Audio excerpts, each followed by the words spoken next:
Hello, good evening. Welcome again to People and Politics. Nice to be back. As you might imagine, it's the Common Market referendum that's brought us back. And this week and next, I want to consider two fundamental issues with some of our most distinguished parliamentarians. Tonight we begin with the question of sovereignty. And with me, the former leader of the Conservative Party, the Right Honourable Edward Heath, and the Secretary of State for Employment, Right Honourable Michael Foot. Gentlemen, can we try and define what we're talking about when we talk about sovereignty and what we are losing when we talk about a loss of sovereignty in the common market? Michael Foot, what is sovereignty? Well, there are lots of different definitions that can be given about it, and I don't think it's any sense for us on this programme to waste our time on semantics and going through the vocabulary. I believe that what it's about, what sovereignty is about, is the power of the British people the right of the British people to govern themselves. And the fact that entry into the common market, already we're only half in at the moment, means the reduction in the power of the British Parliament to decide matters finally. And as we get deeper into the market, if we do, then that power of the British Parliament would be reduced all the more. So that's what I think it's about. It's the power of the British Parliament to govern the affairs of this country, a power of people to elect their own rulers, the people who impose their own taxes, to impose the major decisions of the country. That's what it's about. It's the power of the elected Parliament. Do you accept that definition, Mr. Heath? I don't entirely, but before we come to that, I just want to make a general point that the European policy or membership of the community has many different aspects, of which sovereignty is only one. I don't think that our viewers ought to get the impression that because you've asked us to concentrate on sovereignty, that we believe that this is the be-all or the end-all of the argument about the community.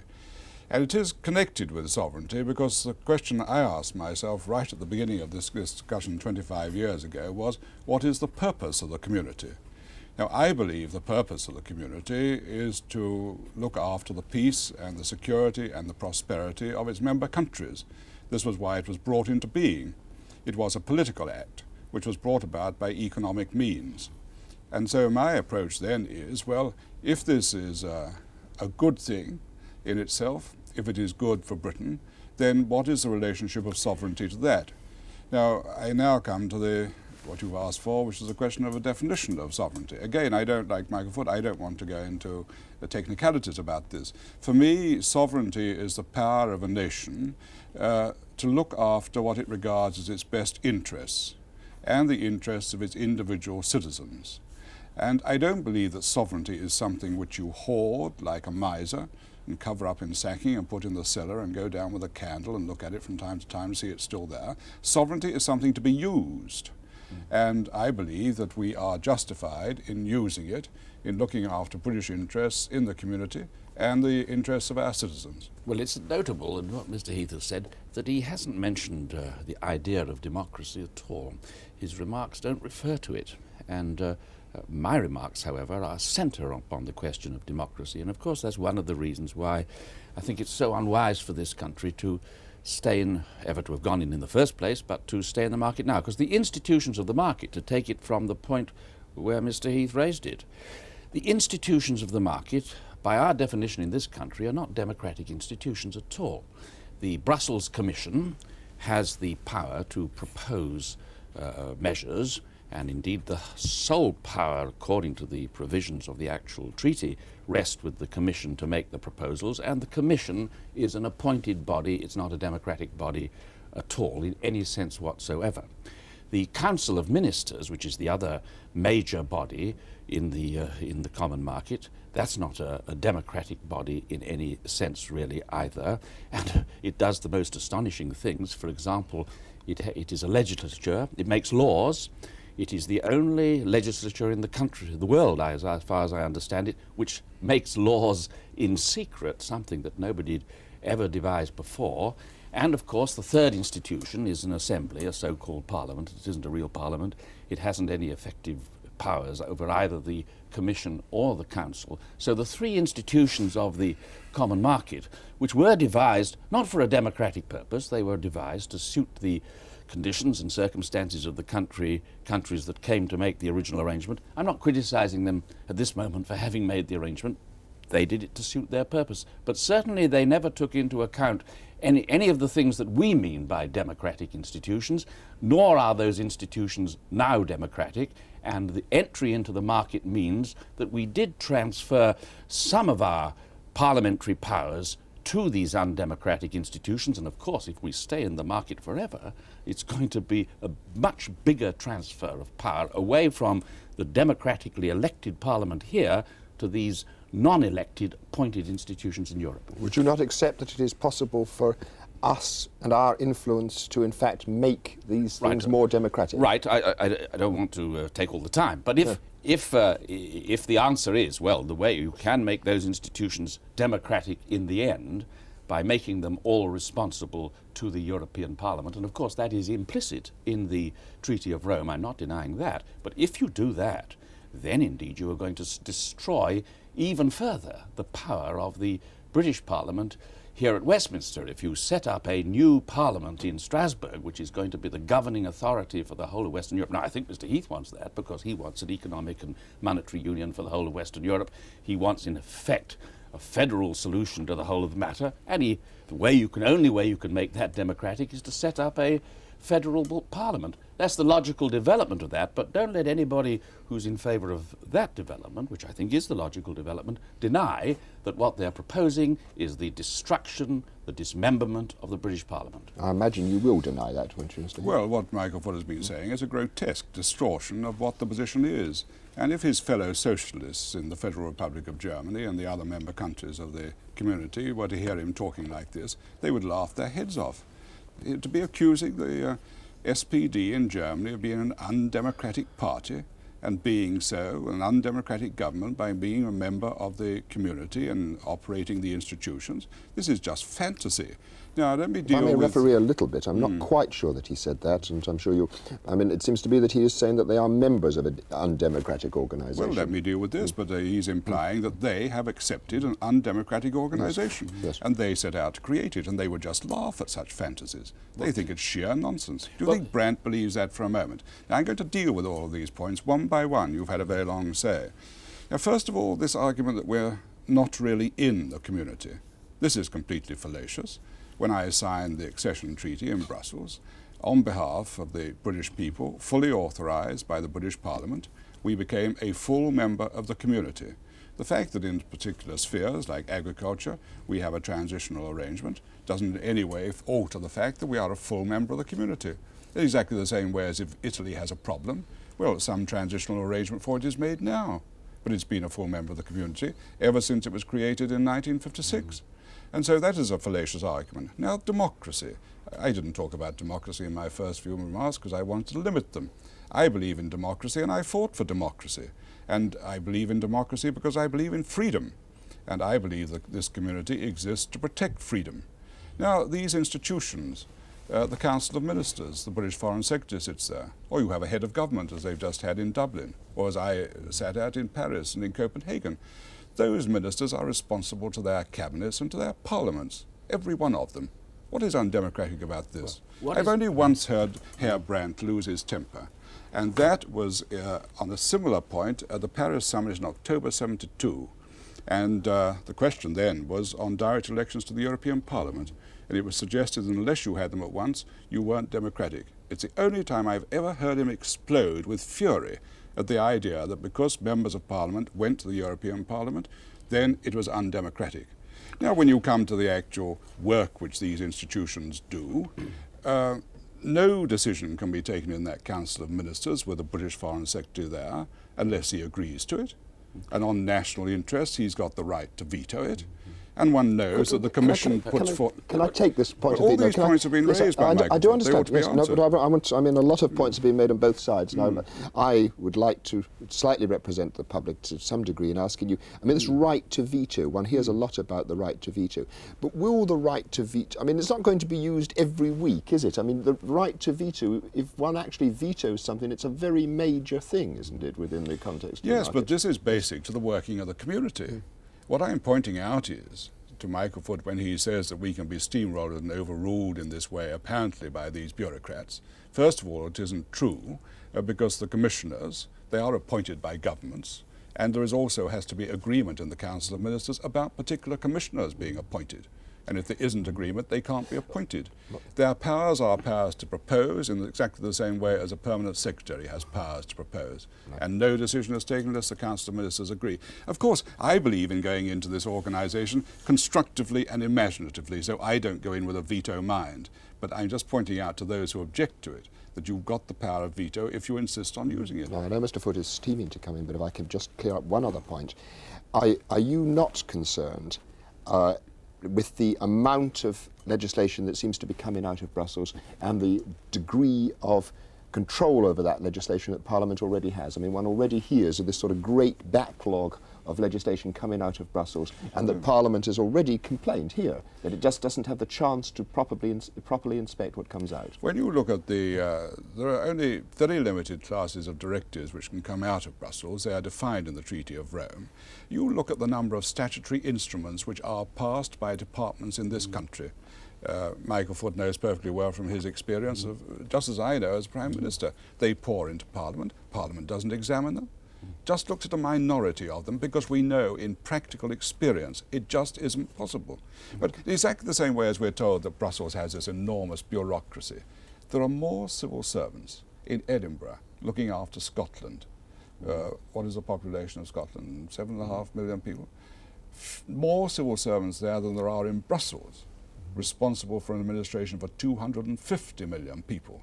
Now this is just scaremongering to talk about this great bureaucracy. Michael Foot. Now let's just take first of all these statutory instruments that Mr. Heath talks about. I must say his signing of the treaty looks even more outrageous than I thought it was originally, if that's what he thinks happens. British statutory instruments are laid by a minister to Parliament, and Parliament can revoke them if it wants to. It can decide whether it's going to accept them. Then if it doesn't like them after a period, it can throw them out. It's not the situation with the statutory instruments that come from the Brussels Commission, governing whole matters, ranges of matters, food and other things. Those statutory instruments, the British Parliament will have no power to revoke them. So I'm afraid on that point you've absolutely proved my case, and I'm astonished that a Prime Minister who is responsible for taking us into the market should compare the instruments which come from the Commission, or the accepted eventually some of them by the Council of Ministers, should compare them with the statutory instruments in the British Parliament which remain within the control of the British Parliament. Now these things do not remain in it. Now I said at the beginning, I didn't say that the SPD was an undemocratic party or that they were not interested in democracy at all. I understand their views and respect them, their views, Mr. Willy Brandt and others. What I said was, and I think this is a further illustration of it, that these institutions themselves are undemocratic. Now, people in Europe don't deny that, whatever Mr. Heath may say. I'll quote to him, for example, what is said by Dr. Siko Mansholt. He has described how the institutions work, and as Mr. Heath knows very well, he's an extremely distinguished member of the Commission when he was on the Commission. He says, these are his words, not mine. This is how the institutions in Europe work. The Commission proposes, the European Parliament gives opinions, the Council decides, and without more ado, the individual citizen is committed. The Council decides. The Council decides. Yes, all right. The Council decides. Yes, the Council decides. We'll come to the Council in a moment. The ordinary democratic decision-making process, this is Dr. Mansholt, the ordinary democratic decision-making process, as we know it in the individual state, does not yet exist in the community. And believe me, Dr. Mansholt knows more about these matters than Mr. Heath. Now he says, it's all democratic because the Council of Ministers, there's an individual minister.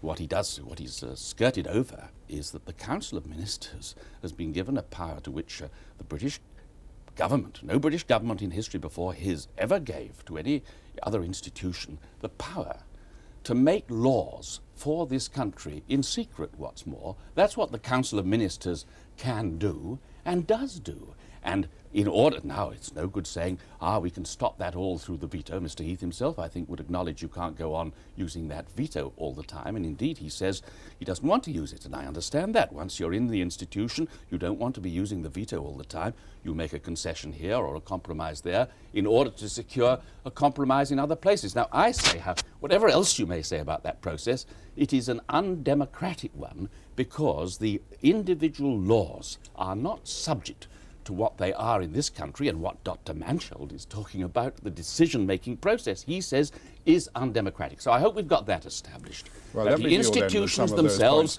both the Commission, the Council of Ministers, the Assembly that doesn't have any control, according to Dr. Mansholt, not to me, they are not democratic decision-making processes at all. And at least that should be acknowledged. Now, I can understand the marketeers who say, well, there are other advantages, we can weigh against that, but no, don't let them conceal or attempt to conceal from the people of this country that by entering into the market we have greatly impaired the democratic power of our own parliament. Well, can I ask you then, Mr. Foote, why it is that so many distinguished parliamentarians, and in fact Parliament itself, in fact voted for what you would describe as a diminution of Parliament's powers? There are many reasons why some of them argue that it should be done. What I am arguing, and I've argued consistently throughout the whole of the discussions about the common market, was that if we were to go into the common market, then we would be transferring some of the powers away from the democratic institution of our own Parliament to these undemocratic institutions. And that is also why I emphasize so strongly that we're not fully in the market yet. That is, a large number of the provisions of the Brussels Commission, for example, that are still rolling forward, that have not yet been applied in this country.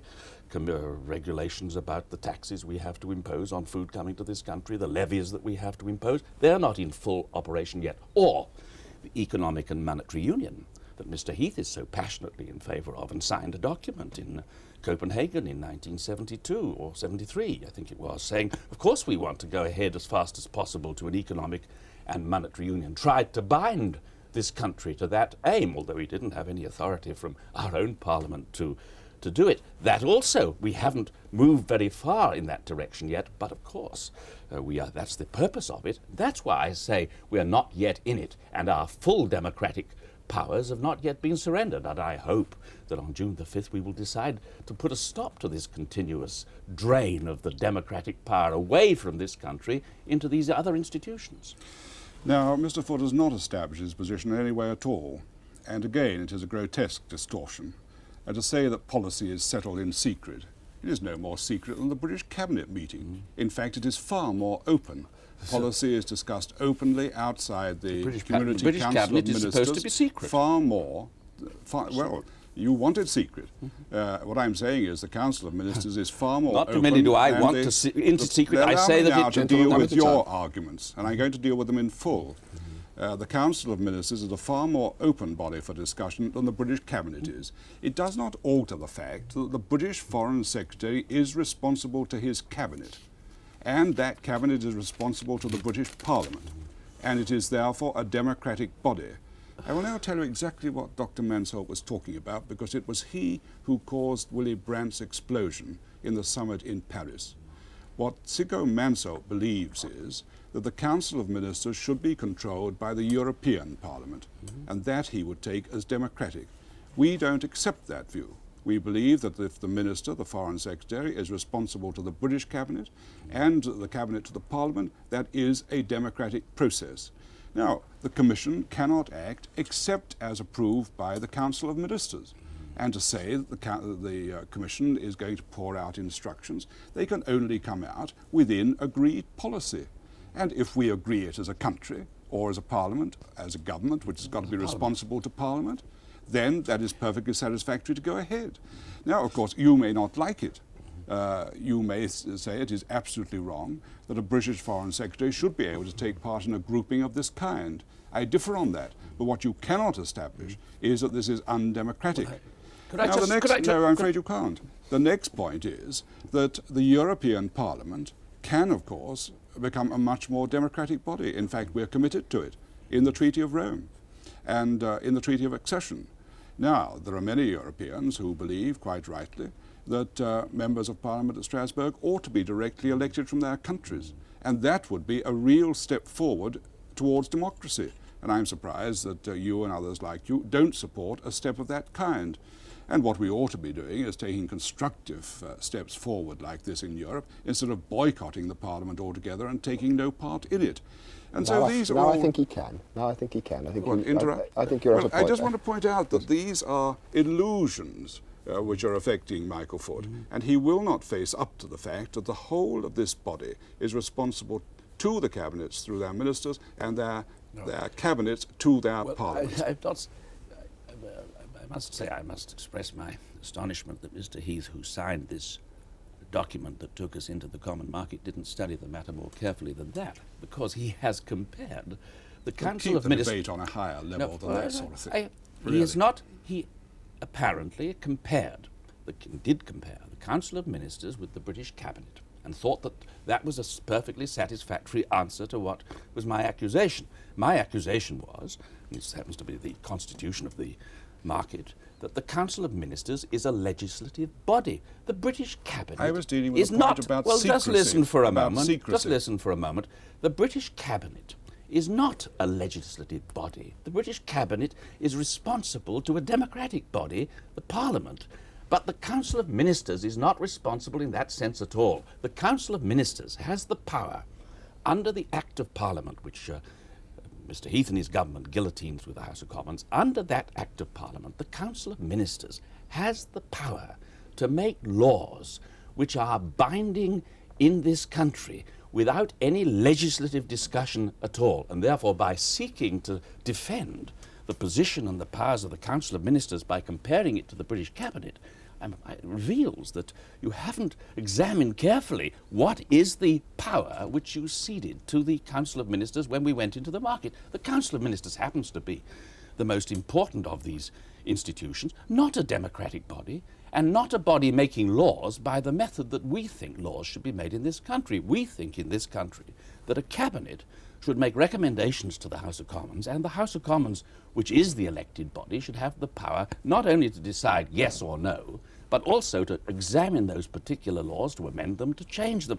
That's how we think laws should be made in this country, and quite right too. But the process of lawmaking of the Council of Ministers is a different one, and under Mr. Heath's acts he transferred away from the British Parliament to the Council of Ministers a very considerable part of the lawmaking process that it will affect people of this country.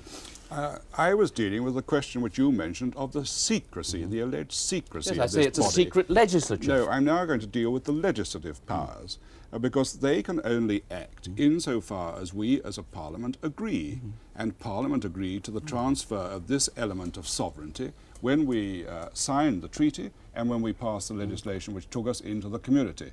Now it is the responsibility of the British Foreign Secretary to see that that is adhered to. What is more, within that scope, they cannot take any action on any single subject unless the British Foreign Secretary agrees. Let us take a practical example, the juggernauts. Now the Commission put forward a proposal that there should be the standardization of lorries for transport in Europe. At first sight, a sensible proposition. It helps the manufacture of lorries, for one thing, would help us in supplying the community market instead of just our own. But exception was taken to it in this country. It was raised in Parliament, and the result was that the legislation hasn't come forward. Now this is a practical example of how the community works. And similarly, when the Commission is going to put forward proposals, you know perfectly well it discusses them with each government individually first. And if it puts forward a proposal under our new arrangements, it's discussed in Parliament. And Parliament can express its view and vote upon it, and does so. All of those things are democratic processes, and they do it in order that the Foreign Secretary shall know how he uses the power delegated to him when he goes to Brussels. It is not, in my opinion, a democratic procedure that laws should be made by executive ministers. And that is contrary to the whole spirit, democratic spirit of the British Constitution. But what Mr. Heath is defending now is that laws should be made by executive ministers in the Council of Ministers, and that is where it happens. Now he says, they've got to come back to the British Parliament and get sanction for what they're doing. Not in every case by any means at all. Sometimes Parliament may be able, after great difficulty, to put a spoke in the wheels. The Juggernaut one was one example, although there is no certainty that that is going to be valid forever by any means, and as Mr. Heath knows very well indeed, what happens in the Council of Ministers is not that you can use the veto at every turn to try and ensure, or that you can return to your own Parliament to try and give them a chance to put a spoke in the wheel, or that they even have the time to do it. What happens is that you have a series of bargains made, for example, covering food prices and food generally. And those bargains, you have to make a compromise in one case to get a favour in another case. The difference is, what has happened is that whereas the arrangements about food prices and food settlements used to be made in Westminster by a cabinet responsible to a democratic parliament, now they are made in these bargains in Brussels, and where the decision about the price of food is made not in a democratic procedure or a democratic legislature or by a cabinet responsible to a democratic legislature, but by a system of compromise, coalition arrangements, whatever you like to call them, a quite different method of procedure. Now, I think the pro-marketeers, I think they've got a case, but I think they'd make their case much better if they had the temerity to admit the fact that, of course, these institutions are not the same as our democratic ones. They're very different indeed and work by very different methods.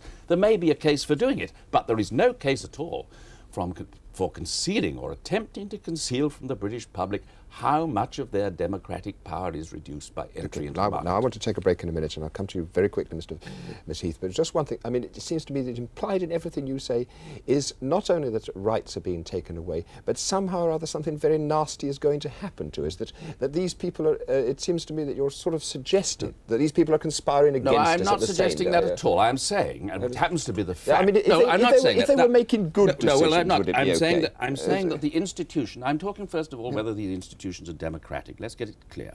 Okay. And I'm saying that those institutions, I'm not saying they always make bad decisions or anything of the sort. I'm saying that they're not institutions devised to suit us. Indeed, in order to get into the market, we had to scrap a whole of an agricultural policy that did suit us in order to adopt theirs, which it doesn't suit us so well. And the same applies with a lot of other institutions. We in this country have got on for several centuries, and I think wisely, without a written constitution. In order to get into the market, we had to agree that we should accept a written constitution. We've also had to accept, as Lord Justice Scarman has, a complete change in our attitude to the law, to the common law. The status of the British common law is altered by our entry into the common market. So why don't the marketeers have the honesty to admit that if we stay in, we're caught in, we're going to be governed by different kinds of institutions than the one we've had here?